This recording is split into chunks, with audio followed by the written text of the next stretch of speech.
शिवसेना आणि महाविकास आघाडीच्या वतीनं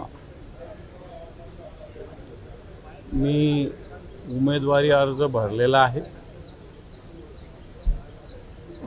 हिंदू हृदय सम्राट शिवसेना प्रमुख श्रीमान बाळासाहेब ठाकरे यांच्या आशीर्वादानं माननीय उद्धवजी ठाकरे साहेब यांच्या नेतृत्वाखाली आणि मग काँग्रेस असतील, राष्ट्रवादी काँग्रेस पक्ष असतील, शरद पवार साहेबांचा, समाजवादी पार्टी आणि कम्युनिस्ट या सगळ्यांच्या वतीनं मला उमेदवारी देण्यात आली। सगळ्या पक्षांनी एकमताने माझा एकट्याचा फॉर्म भरला आणि मला असं वाटतं की निवडणूक ही बिनविरोध होईल असं मला स्पष्टपणे वाटतं।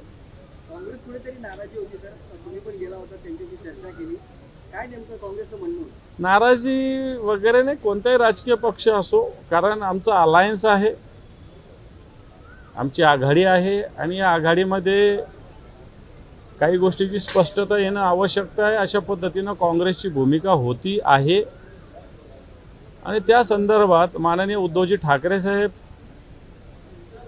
काँग्रेसचे या राज्याचे प्रभारी चेन्नीथला साहेब, वेणुगोपाल साहेब यांची एकमेकात चर्चा होऊन मला असं वाटतं उद्धवजी ठाकरे साहेबांनीही आम्हा शिवसेनेच्या नेत्यांना आणि माननीय काँग्रेसच्या नेतृत्वाने इथले प्रदेशाध्यक्ष असतील, नेते असतील, यांना ज्या सूचना दिल्या त्या सूचनेप्रमाणे आम्ही सगळे काम करतोय। सर, आता विजय वडेट्टीवारांनी तुम्हाला भेटून असं म्हटलेलं आहे का विधान परिषद तुमची आणि राज्यसभा आमची, असं एक सूचक वाक्य म्हटले नाही, तह वगैरे काही नाही, परंतु अशा पद्धतीनं निश्चित भूमिका काँग्रेस पक्षाने मांडलेली आहे आणि या संदर्भात लवकरच मुंबईमध्ये मी सांगितलेले जे नेते आहेत, माननीय उद्धवजी ठाकरे साहेब, काँग्रेसचे माननीय चेन्नीथला साहेब यांच्यात लवकरच अशा पद्धतीनं बैठक होईल। सर, एक महत्त्वाचा मुद्दा समोर येत आहे, 10वा उमेदवार एकनाथ शिंदे देणार आहेत,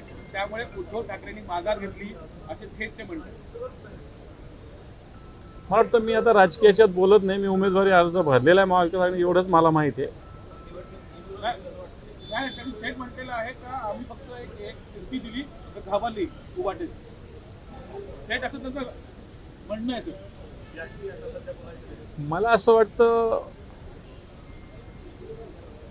संख्याबळ जर बघितलं तर असं कोणती पॉसिबिलिटी नाही। आता म्हणायला ते म्हटले असतील, मी त्याच्यात जात नाही, पण तो संख्याबळ जर बघितलं तर मला असं वाटत नाही कोणत्याही राजकीय पक्षाला अशा पद्धतीनं काही करणं हे काही सोपं काम नव्हतं आणि नाही। थँक्यू।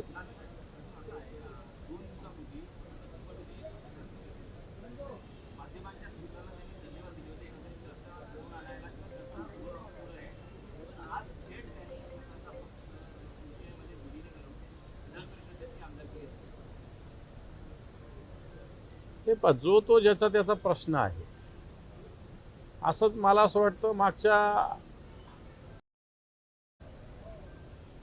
4 की 6 वर्षापूर्वी नारायण राणे साहेबांचा एक पक्ष होता, संघटना होती स्वाभिमान, त्यांनी अशाच पद्धतीनं भारतीय जनता पार्टीत विलीन केला होता।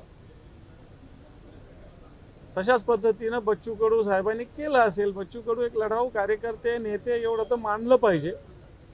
बाकी वैचारिकदृष्ट्या त्यांनी त्यांचा निर्णय घेतला असेल, त्याच्यात आम्ही काही बोलावं किंवा आमचे ज्याचं त्याचं जे ते मत असतं, गणित असतं, त्याच्याविषयी मी बोलणं योग्य होणार नाही।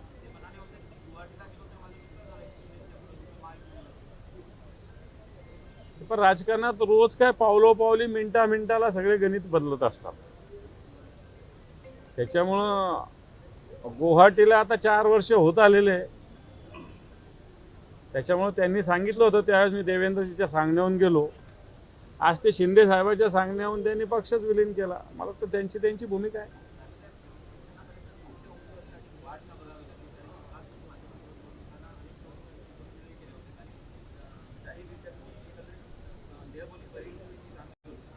आता कशी हा मग तशीच राहील।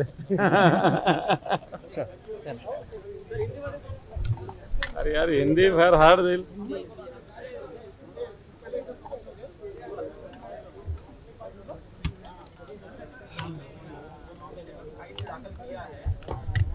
ते इंडिव्हिज्युअल परत घ्यायचे चक्करमध्ये राहते. नाही बोला. सर